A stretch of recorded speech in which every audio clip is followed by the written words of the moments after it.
Hey everybody, welcome to another deep dive. This time, it's all about boundaries. Ooh, I love this topic. Yeah, and I think it's something we all struggle with Oh, sometimes. We're absolutely. going to be looking at boundaries.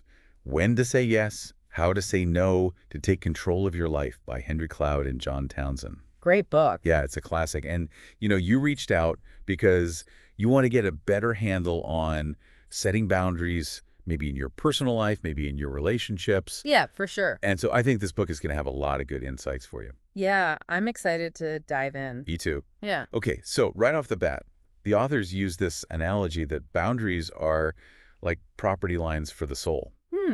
That's a good one. Yeah, it's kind of a deep concept, though. Yeah. What do they actually mean by that? Well, they're basically saying that boundaries help us define what we're responsible for and what we're not responsible for, just like a property line shows where your yard ends and your neighbor's I begins. see. So it's about knowing where your responsibility starts and ends. Exactly, and it's not about building walls or shutting people out. Right, it's more about creating healthy space. Yeah, exactly. It's about having a clear sense of where you end and another person begins. And I think that's something that a lot of people struggle with, especially if you're, a people pleaser or you tend to take on too much. Oh, yeah, for sure. And the book actually uses this example of a woman named Sherry who constantly overcommits, and it ends up really hurting her personal life. Oh, yeah, Sherry's story is so relatable. Yeah, she's like the classic example of what happens when we don't have good boundaries. We get burned out, we feel resentful, and we're not able to show up for the people that we love. Yeah, it's like we're constantly giving away pieces of ourselves and we end up depleted. Right. So how do we avoid becoming a Sherry? Well, the book talks about this idea of guarding our hearts. Okay. And there's this quote from Proverbs that says, "Above all else, guard your heart, for everything you do flows from it." Hmm. And I think what that means is that our boundaries are about protecting our inner selves, our values, and our emotional well-being. Yeah, it's like creating that safe space for ourselves. Exactly. And it's about being able to say no to things that don't align with our values or our goals. Right. Because sometimes saying no is the most loving thing you can do. Absolutely. And it's interesting because the book also talks about how we as humans tend to want to control other people. Oh, yeah, we definitely do. Yeah. And boundaries help us step back from that need for control and recognize that each person is responsible for their own life. So true. It's not our job to fix other people or to make them happy. Right. And they have this analogy about a neighbor's lawn. Oh, yeah. Tell me about that one. They say if your sprinkler system is watering your neighbor's lawn, they're benefiting without having to do any of the work. Hmm. And it's the same with people pleasing. You're Mhm. doing all the work and they're reaping the rewards, but they're not taking any responsibility for themselves. Yeah, I love that analogy. It's so true. And I think it really highlights that resentment that can build up when we don't have those clear boundaries. Absolutely. And I think it's something we can all relate to on some level. So, think about your own life for a second. Have you ever felt like Sherry constantly saying yes and ending up feeling overwhelmed and resentful? Or maybe you've been the neighbor benefiting from someone else's overwatering. You know what I mean? Right, exactly. And it's not always intentional. Sometimes we don't even realize that we're taking advantage of someone else's lack of boundaries. That's why it's so important to be aware of our own boundaries and to communicate them clearly to others. Totally. And that's something that we're going to be diving into more deeply in the rest of this deep dive. I can't wait. Me too. Yeah. This is good stuff. All right, let's take a quick break and we'll be right back. Okay, so we've talked about why boundaries are important, but where do they even come from? Like, how do we develop them in the first place? Well, the book says that relationships are key. Our Mhm. connection with God and with other people, those relationships provide the support and guidance we need to start setting healthy boundaries. Yeah, that makes sense. We need that external support, especially when we're first starting out, to kind of figure out what our boundaries should look like. Absolutely. And it's fascinating how boundaries actually start forming in childhood. Really? Yeah, the book talks about these three phases. They call them hatching, practicing, and rapprochement. Okay, break those down for me. What does that even mean? Okay, so hatching, think of it as that moment when a baby first realizes they're a separate person from their mom. Oh, It's like that initial understanding of me versus not me. I see. And that usually happens around 5 to 10 months old. Wow, so early. Yeah, and then comes practicing. Okay. This is when toddlers are all about exploring and testing limits, Hmm. pushing boundaries literally and figuratively. Oh, yeah, they're little boundary pushing machines. Exactly. They're Yeah. figuring out what they can get away with, what the consequences are. And those first steps a child takes are a great example of this. Yeah. They're often moving away from the parent. That's so true. It's that healthy drive for independence that need to explore and test the waters. Yeah. And then what about rapprochement? What happens in that phase? This is where things get really interesting. From around 18 months to 3 years old, children start to realize that they can't do everything on their own. Right. They need their parents' help, and they begin to understand their own limitations. So it's like a step back towards connection, but with this newfound sense of individuality. Exactly. And a key development during this phase is learning to say no. Wow. That simple word is huge for boundary development. Wow. It's about asserting their own will and It's preferences. like you're flexing their little boundary muscle. Exactly. And, the book also mentions that adolescence and young adulthood are key times for boundary development, too. Why is that? Well, think about it. During those years, you're navigating so many new experiences, relationships, careers, responsibilities. It's a time of massive change. Exactly. And that means your boundaries need to evolve, too. So it's like our boundaries are constantly being tested and refined as we go through life. Absolutely. And learning how to set and maintain healthy boundaries during those crucial years is so important for our well-being and for building strong relationships. Okay, so let's say we understand the importance of boundaries, but we're still struggling to put them into practice. What are some common mistakes people make? Well, the book talks about these two main types of boundary problems. They call them compliance and controllers. Okay, I've heard those terms before, but remind me what they mean. So compliance are those people who have a really hard time saying no. Oh, yeah. Like Sherry, they try to please everyone, they take on too much, and they end up feeling resentful and burned out. Yeah, they're the ultimate people pleasers. Exactly. And then you have the controllers on the other side of the spectrum. Okay. These are the people who have trouble respecting other people's boundaries. Right. They try to control situations and manipulate those around them, often through guilt trips or aggression. It's like they need to be in charge. Exactly. And it's interesting to note that both compliance and controllers actually have issues with responsibility. Okay. Well, compliance tend to avoid taking responsibility for their own needs, and Yeah. controllers try to take responsibility for things that aren't theirs to control. That's a good point. It's like they're both out of balance in their own way. Exactly. And to help us navigate this whole world of boundaries, the book gives us these 10 laws of boundaries. 10 laws, that sounds intense. Don't worry, they're more like guidelines, really. Okay, good. And they cover a wide range of principles, but let's focus on a few that are particularly helpful for understanding how boundaries work. Sounds good. Which one should we be paying attention to? First, we have the law of sowing and reaping. Okay, I remember that one from Sunday school. It's a classic, Yeah. and it basically means that every action has a consequence. Right. So if we're constantly overextending ourselves or letting people violate our boundaries, there will be consequences, burnout, resentment, damaged relationships. Yeah, it's like we're planting seeds, and what we sow is what we reap. Exactly. And another important one is the law of responsibility. This one's all about recognizing that we have responsibilities to others and responsibilities for ourselves.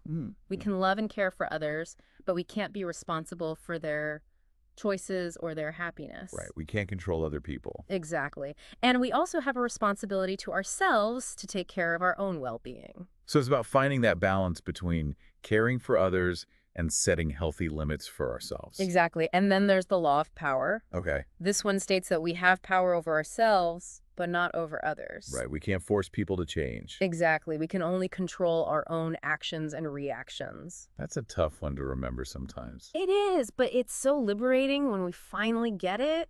It frees us from trying to manage other people's lives. Yeah, it's about letting go of that need to control. And then there's the law of respect, which goes hand in hand with the law of power. Okay. It's about recognizing that everyone has the right to make their own choices, even if we don't agree with them. Right. It's about respecting other people's boundaries, even if they're different from our own.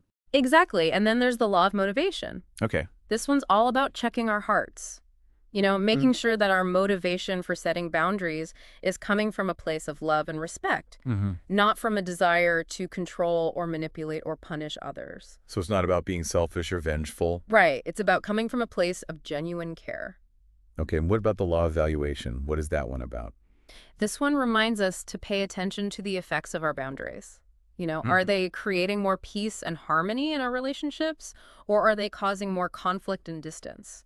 It's about being responsible in our boundary setting, Yeah. taking into consideration the impact our boundaries might have on others. So it's a constant process of assessment and adjustment. Exactly. It's not about setting these rigid, unbreakable rules. It's about finding what works best for each relationship and being open to feedback. Yeah, that makes sense. Yeah. Okay, so we've talked about the laws of boundaries, but what about those common myths that people believe about boundaries? Oh, those myths can be so damaging because they prevent us from setting the boundaries that we need. So let's bust some myths. What's the first one we need to tackle? Okay, myth number one. Boundaries are selfish. Oh, yeah, I've heard that one before. It's so common, and, we're often conditioned to believe that putting our needs first is wrong. But it's not. But the truth is, taking care of ourselves allows us to show up more fully for others. It's like that saying, you can't pour from an empty cup. Exactly. What's another common myth? Let's see. Myth number 2. Boundaries are a sign of disobedience, Oh, yeah, that one comes up a lot, especially in religious circles. where obedience is highly valued. Exactly. But healthy boundaries are about honoring God's design for us as individuals. We're not meant to be doormats. Exactly. We're called to be responsible for ourselves. Okay, what's the next myth? Myth number 3. If I start setting boundaries, people will be hurt or angry. Oh, yeah, that's a big one. The fear of rejection. It's natural to fear those negative reactions, but the truth is, healthy boundaries often strengthen relationships in the long run. Because they create clarity and respect. Exactly. It's about setting those expectations up front so there's no confusion or resentment later on. Okay. Myth number 4. Yeah. Boundaries are about controlling others. This one ties back to the law of power. Right. It's about taking responsibility for ourselves, not trying to manipulate or control other people. Exactly. It's about defining our limits and communicating them clearly. And the last myth. Myth number 5. Boundaries mean I'm angry. Oh, yeah. Setting boundaries might involve expressing anger or frustration, but those emotions are often a sign that our boundaries have been violated. Right. It's like saying, hey, this is important to me, and I'm not okay with it being ignored. Exactly. It's about standing up for yourself. So once we let go of these limiting beliefs about boundaries, Hmm. we can start creating those healthier, more fulfilling relationships. Absolutely. And it's important to remember that boundaries apply to all areas of our lives. Yeah, like with family, spouses, children at work, even with ourselves and with God. The book goes into detail about how to apply these principles in each of those areas. So let's start with families. What does the book say about setting boundaries with parents, siblings, extended family? Well, it emphasizes the importance of separating from our families of origin, both physically and emotionally, That makes sense. in order to establish those healthy adult relationships. Right. It's about becoming our own person. Exactly. And this process can be tricky, especially if we come from families where boundaries were kind of blurred or non-existent. Yeah. It can be like untangling yourself from a web of expectations and obligations. That's a great way to put it. And, one example the book gives is of a man named Terry who's financially dependent on his parents, even as an adult. Oh, wow. And this dependence creates a lot of tension in his marriage because his wife feels like she can't make any decisions without consulting his parents. It's like those boundaries are so blurred that it's hard to tell where one person ends and the other begins. Exactly. And another common challenge in families is this pattern of triangulation. Triangulation, what's that? It's where family members talk about each other instead of to each other. Oh, yeah, I've seen that happen. It's like a game of telephone where information gets distorted and conflicts never get resolved directly. That sounds exhausting. It is. And the book emphasizes the importance of direct, respectful communication, Yeah. even when it's difficult. Right. It's about being honest with each other. And then there's the issue of adult children who are overly responsible for their parents. Oh, yeah. The book calls this the perpetual child syndrome. What does that look like? These are the people who feel obligated to take care of their parents emotionally or financially, even at the expense of their own well-being. It's like they're still playing the role of the child, even though they're adults. Exactly. And the book encourages these individuals to establish healthy boundaries and allow their parents to take responsibility for themselves. So it's about finding that balance between honoring your parents and honoring your own needs. Exactly. Okay, so let's talk about boundaries in marriage. Okay, yeah, that's a big one. Marriage is all about creating this healthy balance between togetherness and separateness. It's about respecting each other's needs and limits while still striving for that oneness that marriage represents. Right. It's like two distinct circles overlapping. That's a great visual. Yeah. There's that shared space in the middle, but each circle still retains its own unique boundaries. Exactly. And the book talks about the importance of taking responsibility for our own feelings and communicating them clearly to our spouse. Right, we can't expect them to read our minds. We have to be honest and vulnerable with each other. Exactly. And one example the book gives is of a man named Bob, whose wife Nancy is constantly making demands on his time and resources. Oh no, poor Bob. And he's afraid to say no to her, so he ends up feeling resentful and overwhelmed. It's like he's lost himself in the relationship. Exactly. And this is where setting limits is so important. It's about communicating our needs and taking responsibility for our own happiness within the relationship. Exactly. It's not about being selfish, it's about self-care. And what about setting boundaries with children?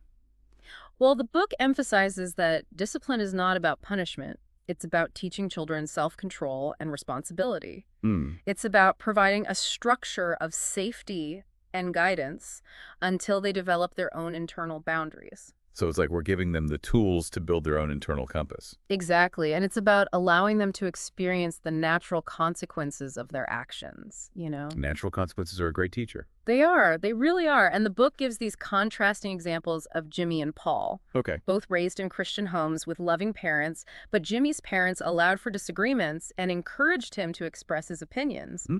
while Paul's parents either withdrew or got angry when he tried to assert himself. So they were both loved, but they were taught very different lessons about boundaries. Exactly. And as they got older, Jimmy developed this healthy sense of self and the ability to stand up for what he believed in. Good for Jimmy. And Paul struggled with boundaries and ended up giving in to peer pressure a lot. Oh, no. It really highlights how those early experiences can shape our understanding of boundaries. So true. Okay, what about boundaries at work? Oh, work. That's a whole other beast. Yeah, it can be really tough to set boundaries at work. It can, but the book stresses the importance of managing our workload, dealing with difficult colleagues and maintaining that healthy work-life balance. It's so easy to get caught up in that always-on mentality. It is, but we have to remember that our worth as individuals is not defined by our productivity or our job titles. So true. We have a right to set limits on how much we give to our work. And how do we do that without jeopardizing our careers? Well, the book talks about setting clear expectations, communicating our limits to colleagues and superiors, and prioritizing tasks effectively. Those are good tips. And they also talk about workaholics, those people who constantly overextend themselves. Yeah.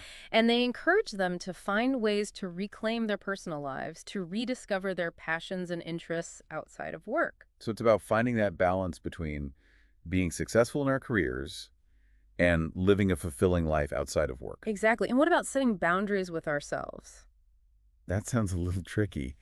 How do you set boundaries with your own thoughts and behaviors? Well, it's all about self-control, time management, and setting limits on unhealthy behaviors.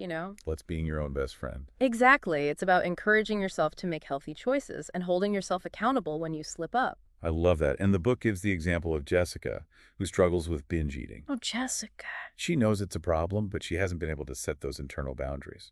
Right. And the book offers some practical tips for developing self-control, like setting realistic goals, breaking down tasks into smaller steps, and seeking support from others. Those are good strategies. And they also emphasize the importance of grace and self-compassion. We're not going to be perfect. We're not. We're all works in progress. And then finally, the book talks about boundaries with God. Yeah, that might sound a little intimidating at first, but... How do you set boundaries with God?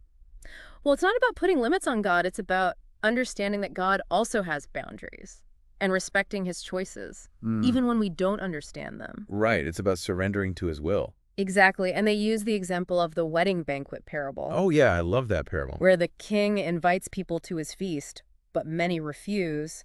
And instead of forcing them to come, he extends the invitation to others who are willing.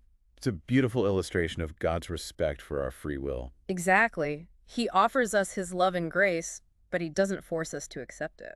So this whole concept of boundaries, it really does touch every aspect of our lives. It does, and the book acknowledges that setting boundaries isn't always easy. Yeah. There's often resistance, both from others and from within ourselves. Yeah, so let's talk about that resistance. What kind of pushback can we expect when we start setting boundaries? Well, the book talks about two main types of resistance. There's external resistance and internal resistance. Okay, so external, that's coming from other people, right?